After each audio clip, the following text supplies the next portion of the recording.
Shalom, puji Tuhan. Kita ketemu kembali dalam ibadah online JKI OFC. Gimana kabarnya Bapak Ibu saudara sekalian ada di rumah? Saya berdoa kita semua sehat terpelihara oleh kasih setia Tuhan yang sempurna. Bukan karena kuat dan gagah kita, tapi oleh karena roh Tuhan yang menyertai kita.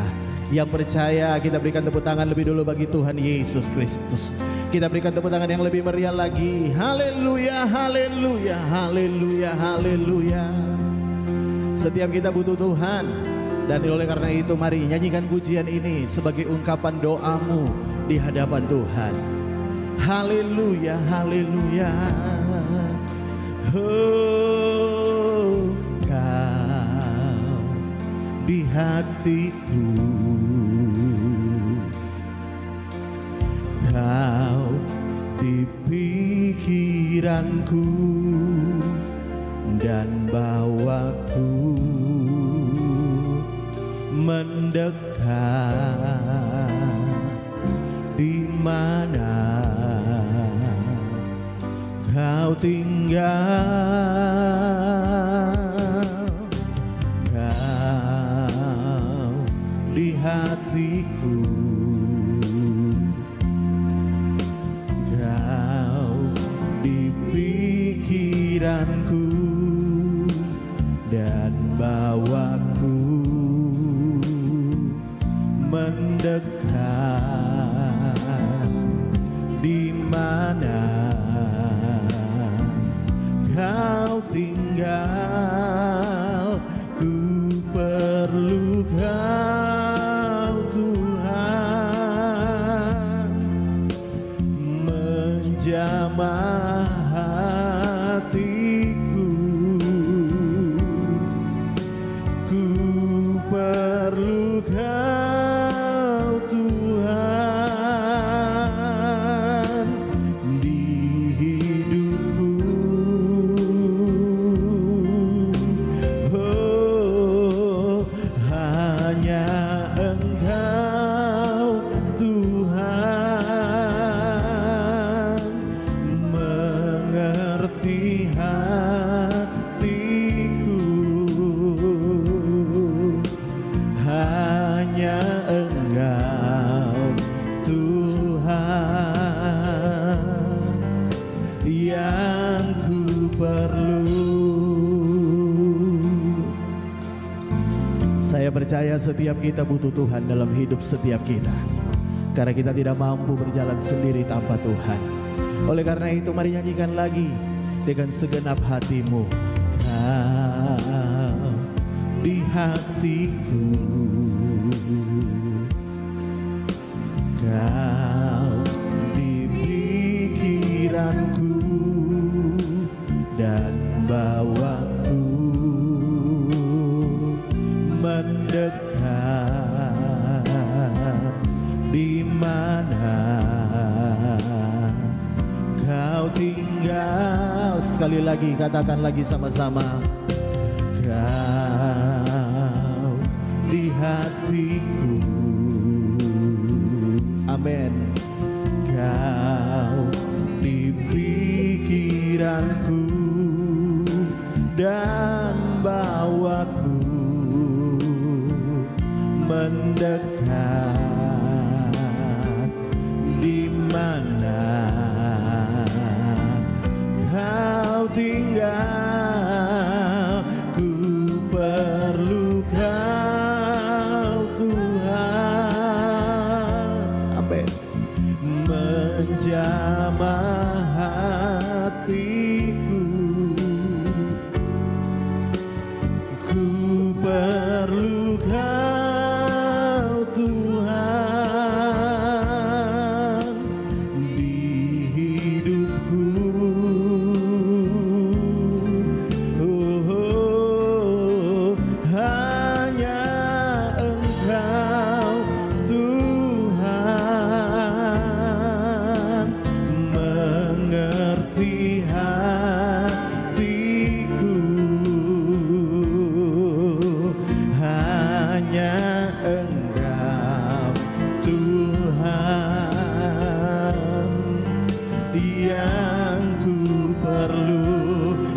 yang perlu Tuhan.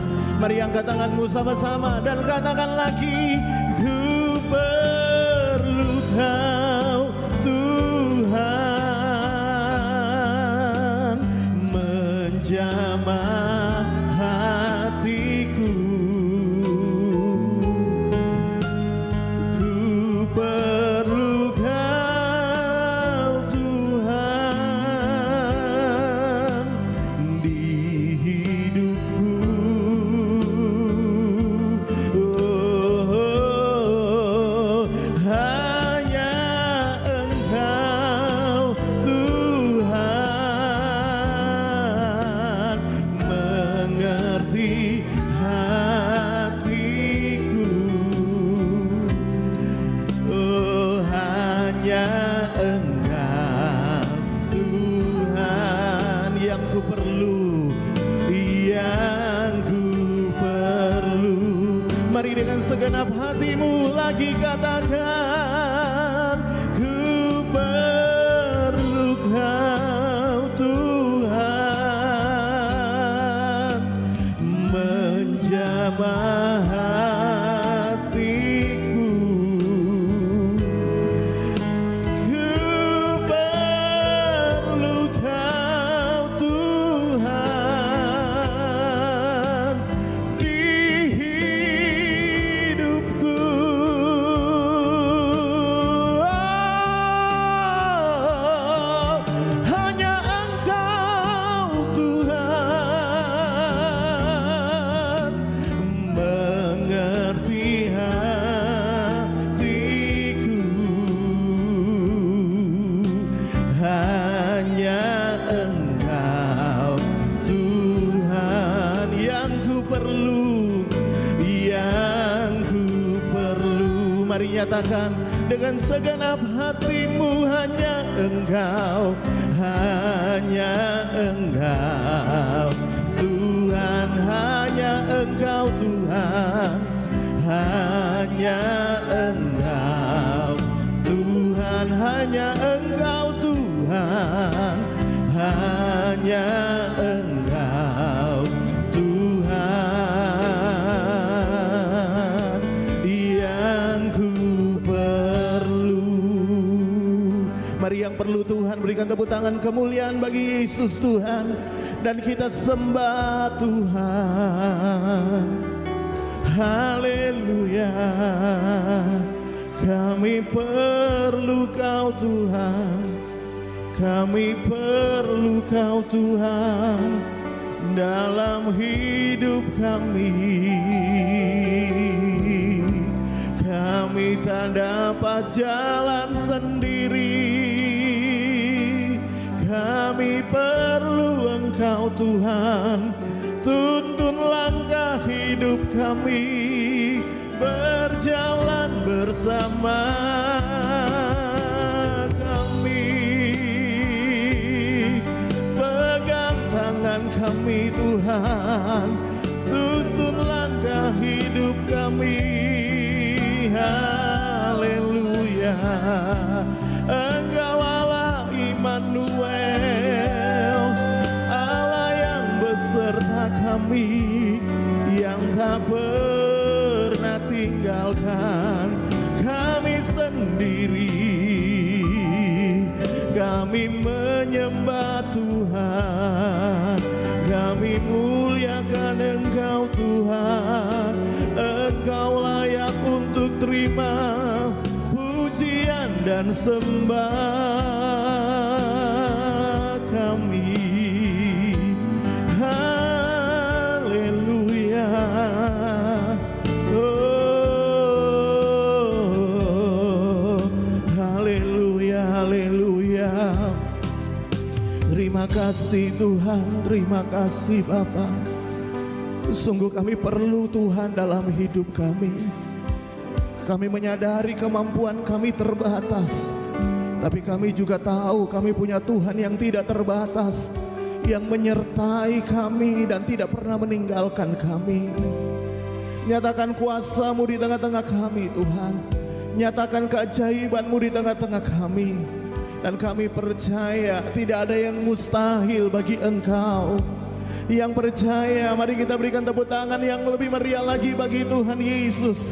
Haleluya, haleluya, lebih meriah lagi. Haleluya, haleluya.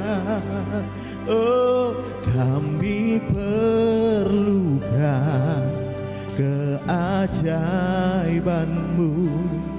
Kami butuhkan sentuhan tangan-Mu. Kami tak dapat jalan sendiri. Kami perlu Kau Tuhan. Mari yang perlu Tuhan nyanyikan lagi. Kami perlukan keajaiban-Mu. Kami butuhkan sentuhan tangan-Mu. Kami tak dapat jalan sendiri. Kami perlu Kau Tuhan. Mari yang perlu Tuhan lagi katakan. Kami perlukan keajaiban-Mu. Kami butuhkan sentuhan tangan-Mu. Kami tak dapat jalan sendiri. Kami perlu Kau Tuhan. Lagi katakan. Kami perlukan keajaiban-Mu. Kami butuhkan sentuhan tangan-Mu. Kami tak dapat jalan sendiri. Kami perlu Kau Tuhan. Kami perlu Kau Tuhan. Kami perlu Kau Tuhan. Lagi dengan iman katakan. Kami perlu Kau Tuhan.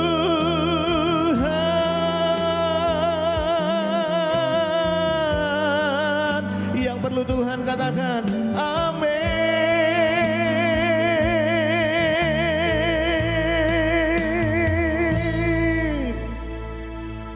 Kami percaya hadirat-Mu ada di tengah-tengah kami. Hadirat-Mu membawa mujizat. Hadirat-Mu membawa kesembuhan. Kami buka hati kami siap menerima berkat firman-Mu. Dan mari setiap kita telah siap diberkati firman Tuhan. Sama-sama katakan amin, amin, amin, amin. Puji Tuhan, shalom. Hari ini kita mau belajar kembali firman Tuhan.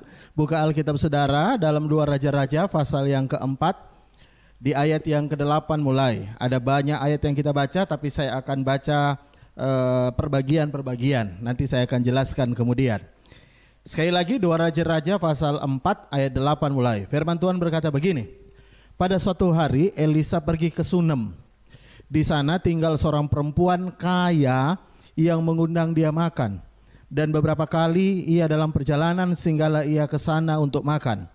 Berkatalah perempuan itu kepada suaminya, sesungguhnya aku sudah tahu bahwa orang yang selalu datang kepada kita itu adalah abdi Allah yang kudus.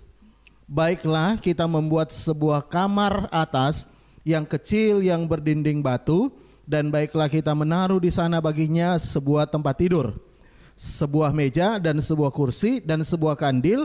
Maka apabila ia datang kepada kita, ia boleh masuk ke sana. Ayat 11. Pada suatu hari datanglah ia ke sana, lalu masuk ke kamar atas itu dan tidur di situ. Kemudian berkatalah ia, yang dimaksud ia adalah Nabi Elisa, ya, kepada Gehasi, bujangnya, panggillah perempuan Sunem itu. Lalu dipanggilnya perempuan itu dan dia berdiri di depan Gehasi. Elisa telah berkata kepada Gehasi, cobalah katakan kepadanya, sesungguhnya engkau telah bersusah-susah seperti ini untuk kami. Apakah yang dapat kuperbuat bagimu? Adakah yang dapat kubicarakan tentang engkau kepada raja atau kepada kepala tentara? Jawab perempuan itu, aku tinggal di tengah-tengah kaumku. Ayat 14. Kemudian berkatalah Elisa, apa yang dapat kuperbuat baginya? Jawab Gehazi, ia tidak mempunyai anak dan suaminya sudah tua. Yang percaya firman Tuhan sama-sama katakan amin. Nah, Alkitab berkata ada seorang perempuan yang tidak ditulis namanya siapa, tapi kita cukup mengenalnya dengan nama perempuan Sunem, ya. Perempuan ini kaya, dia punya suami sudah tua, dan Alkitab berkata dia tidak punya anak. Tapi yang menarik dari perhatian saya dari kisah perempuan Sunem ini adalah bagaimana imannya luar biasa banget. Dan menurut saya kita perlu belajar dari iman perempuan Sunem ini. Meskipun kita tidak tahu siapa namanya, tapi paling tidak dari kisah hidupnya yang dicatat dalam Alkitab, kita perlu belajar tentang imannya yang luar biasa. Nah, oleh karena itu saya mau tunjukkan kepada saudara bagaimana iman perempuan Sunem yang luar biasa ini. Yang pertama adalah begini, ya. Perempuan Sunem ini dia kaya, lalu dia sering undang makan Elisa. Lalu Alkitab berkata dia lalu membangun sebuah kamar khusus untuk Elisa. Nah, pada waktu itu Elisa sering datang dan sering tidur di situ. Lalu Elisa berpikir, lihatin ya, Elisa berpikir bahwa mungkin perempuan ini berbuat baik karena ada sesuatu yang dia harapkan untuk Elisa lakukan kepadanya. Ya, makanya kalau saudara tadi baca, Elisa sampai bertanya, apa yang bisa aku bantu? Adakah perkaramu kepada aku ingin sampaikan kepada kepala tentara atau kepada raja atau kepada siapapun, aku bisa bantu, ya. Makanya dia lalu bertanya begitu, tapi perempuan ini tidak meminta apapun, ya. Bahkan dia hanya berkata, aku ini tinggal di tengah-tengah kaumku, dan dia tidak meminta apa-apa. Nah, bagian yang pertama dari apa yang kita pelajari dari iman perempuan Sunem ini adalah begini, bagaimana dia melayani Tuhan. Imannya dalam melayani Tuhan, imannya dalam memberi yang terbaik untuk Tuhan.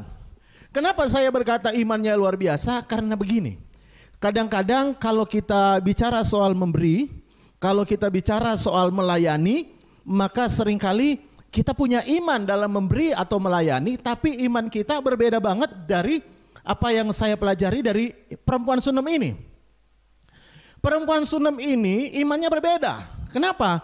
Karena iman biasanya orang itu ketika dia melayani, ketika dia memberi sesuatu untuk Tuhan, untuk pekerjaan Tuhan, biasanya imannya berkata begini, aku memberi karena aku yakin kalau aku memberi, Tuhan pasti membalas, memberkati berlipat kali ganda.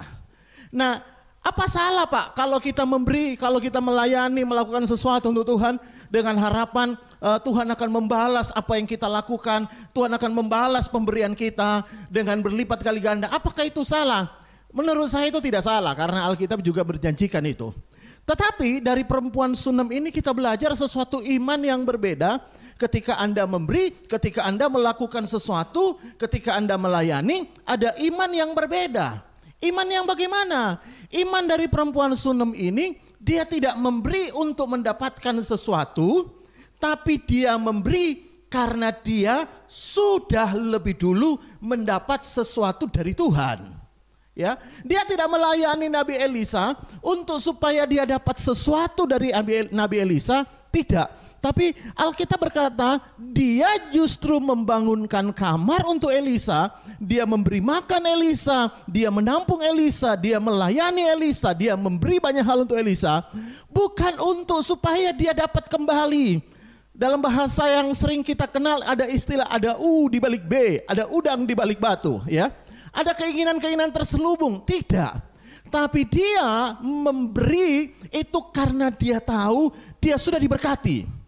Makanya kalau saudara tadi baca Alkitab di ayat 8, jelas sekali dikatakan perempuan Sunem itu kaya. Nah, saya mau beritahu kepada saudara, tidak semua orang kaya memberi seperti itu, enggak, ya. Tidak semua. Kenapa? Karena ada orang kaya memberi tapi dengan tamaknya, berharap bahwa Tuhan berikan sesuatu lebih lagi supaya dia tambah kaya, supaya dia tambah hebat, supaya dia tambah luar biasa. Tidak. Makanya kalau saudara tadi baca, Elisa sampai bertanya, apa yang engkau inginkan? Dia tidak menjawab apa-apa dan dia tidak pengen apa-apa.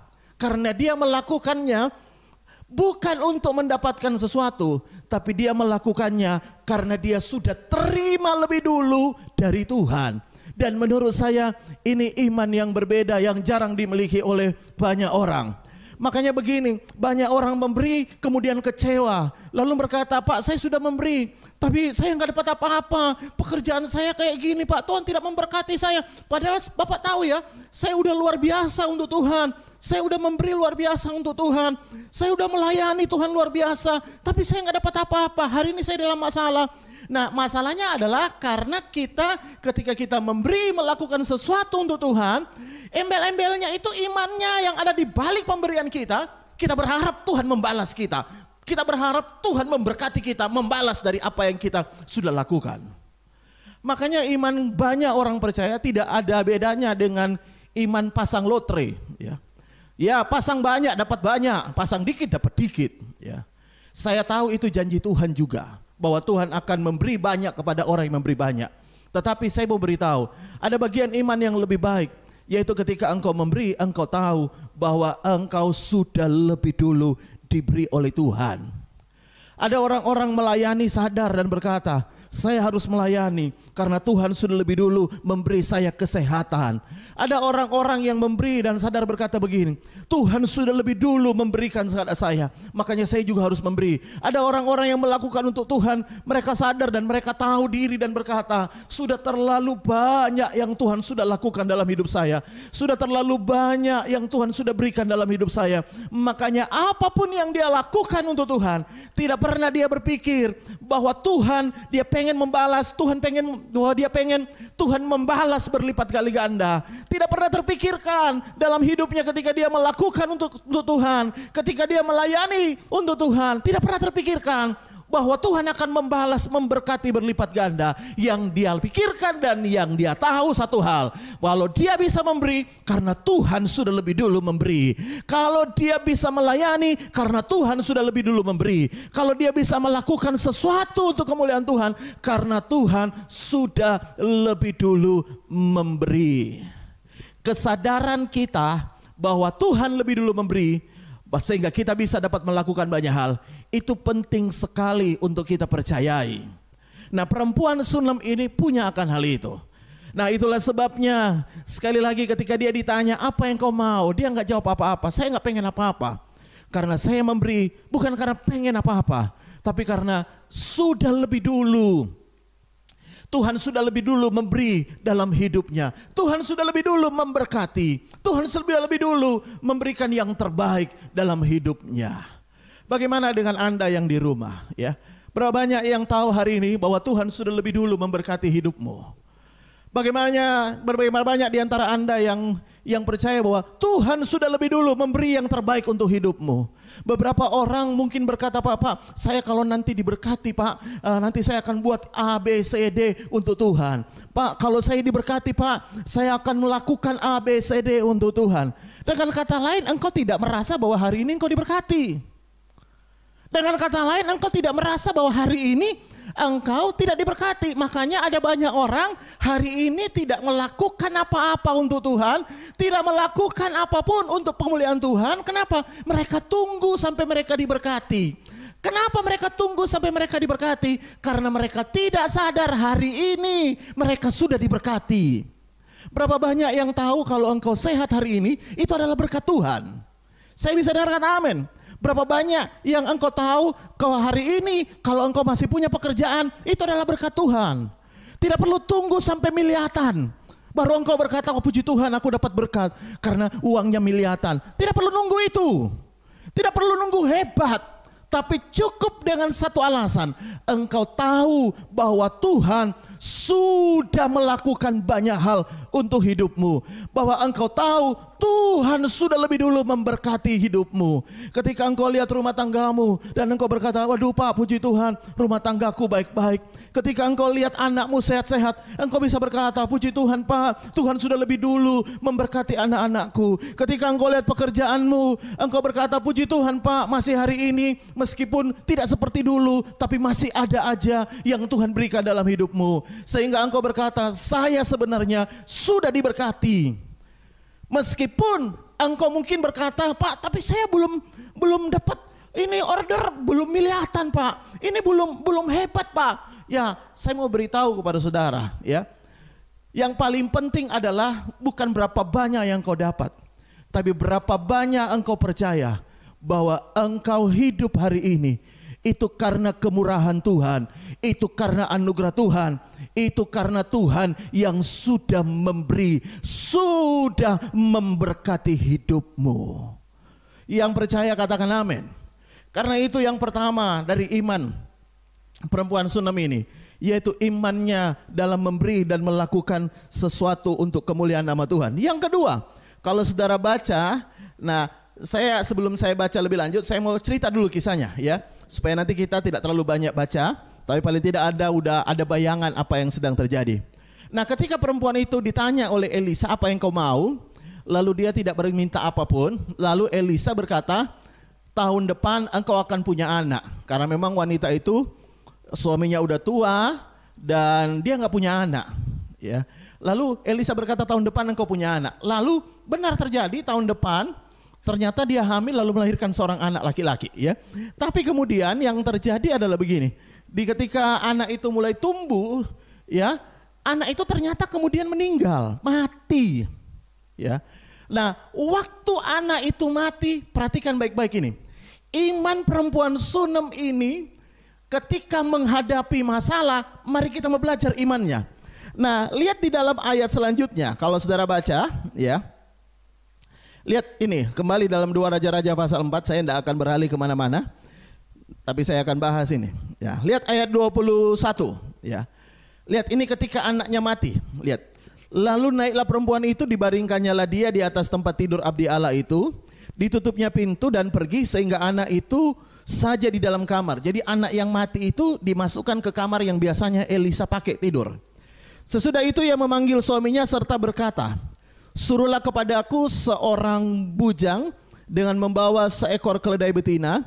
Aku mau pergi dengan segera kepada abdi Allah dan akan terus pulang. Nah, lihat 23. Berkatalah suaminya, mengapakah pada hari ini engkau hendak pergi ke sana, padahal sekarang bukan bulan baru dan bukan hari Sabat. Jawab perempuan itu, perhatikan ini, jawab perempuan itu, jangan khawatir. Ya, perhatikan ini. Lalu langsung aja kita lompat di ayat yang ke-25. Lihat. Demikianlah perempuan itu berangkat dan pergi pada abdi Allah di Gunung Karmel. Segera sesudah abdi Allah itu melihat dari jauh, berkatalah ia kepada Gehasi bujangnya, lihat, perempuan Sunem itu datang. Larilah menyongsong dan katakanlah kepadanya, selamatkah engkau? Selamatkah suamimu? Selamatkah anak itu? Jawab perempuan itu, apa jawabnya? Selamat. Nah, saya mau bahas yang kedua adalah iman perempuan Sunem ini adalah bagaimana dia menghadapi masalahnya ya. Iman menghadapi masalahnya. Jadi ketika anak itu mati, dia tidak memberitahu kepada suaminya. Lalu suaminya nanya, lalu lihat apa jawaban perempuan itu. Dia berkata, jangan khawatir. Lalu kemudian dia pergi ke Elisa, lalu Gehasi nanya, gimana kabar keluargamu? Gimana kabar suamimu? Gimana kabar anak-anakmu? Alkitab berkata dia kembali menjawab, selamat, padahal anaknya mati. Wow, iman dari ibu perempuan Sunem ini adalah begini ya. Di tengah masalah, di tengah anaknya mati, ketika orang tanya, bahkan suaminya tanya, dia ngomong jangan khawatir. Ketika Gehasi tanya, dia berkata, selamat anakku, selamat suamiku. Dia tidak pernah mengucapkan kata-kata yang bertentangan dengan imannya. Nah, saya mau beritahu kepada saudara bagian yang kedua ini. Perempuan ini hebat luar biasa dalam menghadapi masalahnya. Nah, saya mau beritahu ya, dengarkan ini ya. Orang hebat dalam menghadapi masalah itu kelihatan dari bagaimana dia berkata-kata ya. Karena kata-kata kita adalah barometer iman kita. Kata-kata kita adalah alat ukur seberapa besar engkau percaya. Karena Alkitab berkata iman bukan hanya di hati, tapi iman juga ada di mulut. Nah, ketika suaminya tanya, dia cuma berkata jangan khawatir. Saya baca ayat ini saya heran, kenapa? Ya. Pertanyaan saya, apakah ibu itu tidak khawatir? Apakah perempuan Sunem ini tidak khawatir? Saya yakin 100% dia juga khawatir dengan anaknya yang sudah mati. Ya. Tapi ketika dia khawatir, lihat ya, lihat. Ketika dia khawatir, ada orang lain yang tanya, dia justru menguatkan orang itu dan berkata, jangan khawatir. Beda dengan kita, kalau kita khawatir, ada orang nanya, kita tularkan kekhawatiran kita. Sehingga orang yang sebelumnya tidak khawatir, jadi ikut-ikutan khawatir karena kita yang lebih dulu khawatir. Ya. Nah, perempuan ini khawatir sebenarnya, saya tahu dia dalam keadaan khawatir. Bagaimana tidak, anaknya mati. Ya. Anak yang dia dapat lewat mujizat mati, dia khawatir, aduh gimana ini, aduh gimana nih. Tapi dia tetap ngomong kepada suaminya, jangan khawatir. Dengarkan Bu, saya mau beritahu ya. Kalau engkau mungkin khawatir, jangan tularkan kekhawatiranmu kepada suamimu. Saya bisa bilang amin. Kalau engkau khawatir Pak, jangan tularkan kekhawatiranmu kepada orang lain. Jangan, jangan. Saya mau beritahu, saya hamba Tuhan. Saya tidak boleh menularkan kekhawatiran saya kepada Anda. Meskipun saya hari ini sedang khawatir misalnya, saya nggak akan mungkin ngomong kepada orang-orang lalu menularkan kekhawatiran saya. Karena saya beritahu kepada saudara, kekhawatiran, ketakutan itu menular. Jadi ketika kita menghadapi masalah, Anda tetap harus menularkan hal-hal positif kepada orang di sekitarmu. Saudara ingat ketika Gideon mau perang, Tuhan bilang begini kepada Gideon, yang takut suruh pulang. Kenapa disuruh pulang? Karena Tuhan tidak pengen orang yang takut, orang yang khawatir ini mencemarkan orang-orang yang lain yang mungkin tidak khawatir, yang mungkin tidak takut, tapi ikutan takut, ikutan khawatir karena perkataan orang-orang yang takut itu. Saya mau beritahu, kalau engkau sedang menghadapi masalah ini, mungkin secara manusia engkau berkata, Pak saya takut Pak. Mungkin secara manusia engkau berkata, saya khawatir Pak. Kalau engkau khawatir, simpan dalam hatimu, berdoa sama Tuhan. Jangan kalau engkau khawatir, tularkan kekhawatiranmu kepada seluruh rumahmu. Jangan tularkan kekhawatiranmu kepada orang lain. Kalau engkau takut, jangan tularkan kekhawatiranmu kepada orang lain. Hidup kita bukan untuk menularkan ketakutan. Katakan amin. Hidup kita bukan untuk menularkan kekhawatiran. Hidup kita adalah menularkan anugerah Tuhan, menularkan berkat Tuhan, menularkan iman kepada hidup orang lain, bukan menularkan kekhawatiran. Saya bisa dengar kata amin. Terlalu banyak kita menghadapi masalah, di saat kita takut, kita khawatir, justru kita menularkan kekhawatiran kepada orang lain. Saudara masih ingat peristiwa Natal ketika Maria diberitahu oleh Tuhan bahwa dia hamil. Alkitab berkata, Maria menyimpan dalam hatinya. Ketika dia lihat para gembala-gembala datang menyembah bayi Yesus, Alkitab berkata, Maria menyimpan dalam hatinya. Kenapa? Ada begitu pertanyaan, ada begitu banyak pertanyaan mungkin ada dalam hatinya. Ada begitu banyak mungkin hal yang galau di dalam hatinya. Tapi dia simpan, dia tidak pernah mau menularkan kepada suaminya Yusuf, bahkan kepada siapapun juga. Karena sebenarnya kita terpanggil bukan untuk menularkan virus ketakutan. Kita terpanggil bukan untuk menularkan virus kekhawatiran. Kita terpanggil bukan untuk menularkan kegalauan kita. Tapi kita terpanggil untuk menularkan iman, pengharapan, kasih karunia yang Tuhan sudah berikan dalam hidup kita. Saya bisa dengar kata amin. Yang kedua, perempuan Sunem ini ketika ditanya oleh Gehazi, gimana kabar suamimu, gimana kabar keluargamu? Dia berkata, selamat. Padahal anaknya mati. Tahukah saudara, perkataan kita ini ada di tengah sebenarnya. Dihimpit oleh iman dan kenyataan. Ya. Jadi kita bicara ini dihimpit oleh dua hal, iman dan kenyataan. Apa yang mempengaruhi perkataanmu? Itu ada dua, imanmu atau kenyataan. Kalau engkau beriman, maka imanmu yang akan mempengaruhi perkataanmu. Nah, banyak orang hari ini berkata-kata dipengaruhi oleh kenyataan, tidak lagi dipengaruhi oleh iman. Pada waktu kondisi aman, baik semuanya, kita seringkali berkata-kata dengan iman. Perkataan kita dipengaruhi oleh iman karena kondisinya lagi baik. Tapi kalau kondisinya lagi terpuruk, kondisinya lagi dalam masalah. Nah lihat, banyak orang percaya sekalipun yang dulu kata-katanya dikuasai atau dikendalikan oleh imannya, sekarang berubah. Perkataannya justru dikendalikan oleh kenyataan. Padahal saya beritahu, iman yang mempengaruhi perkataan akan mengubah kenyataan. Tapi masalahnya hari ini bukan iman perkataan lalu mengubah kenyataan. Hari ini yang terjadi kenyataan perkataan lalu mengubah iman kita. Dulu iman menyala-nyala, tapi lihat kenyataan mempengaruhi perkataan lalu imannya lagi down. Karena itu lihat perempuan Sunem ini bagian yang kedua, ya. Dia ditanya, "Selamat anakmu." Dia tetap berkata, "Selamat." Meskipun saya tahu, meskipun dia tahu bahwa anaknya hari itu sedang mati. Meskipun hari ini engkau tahu bahwa engkau sedang dalam masalah besar. Mungkin beberapa orang berkata, "Pak, hari ini saya lagi dalam pergumulan besar, Pak. Kenyataan saya sedang menghadapi masalah besar. Kenyataan saya lagi takut hari ini, Pak. Kenyataan saya lagi terhimpit hari ini. Kenyataan hari ini saya sedang masuk dalam badai. Kenyataan hari ini saya sedang mengalami persoalan yang saya sudah tidak bisa lagi menyelesaikannya." Pilihan ada dalam tanganmu. Kenyataan mempengaruhi perkataanmu lalu melemahkan imanmu, atau engkau membangkitkan imanmu mempengaruhi perkataanmu lalu mengubahkan kenyataan hidupmu. Pilihan dalam tanganmu. Dan saya bersyukur ketika kita belajar perempuan Sunem ini. Perempuan Sunem ini imannya mempengaruhi perkataannya, perkataan mengubah kenyataan. Yang percaya katakan amin. Yang ketiga yang terakhir kita belajar dari iman perempuan Sunem ini. Lihat di dalam ayat yang ke-29. Maka berkatalah Elisa kepada Gehazi, "Ikatlah pinggangmu, bawa tongkatmu di tanganmu, dan pergilah. Apabila engkau bertemu dengan seseorang, janganlah beri salam kepadanya, dan apabila seorang memberi salam kepadamu, janganlah balas dia. Kemudian taruhlah tongkat ini di atas anak itu." Jadi Elisa suruh Gehazi bawa tongkatnya untuk pergi ke anak ibu yang meninggal ini, ya. Tapi lihat jawaban ibu ini.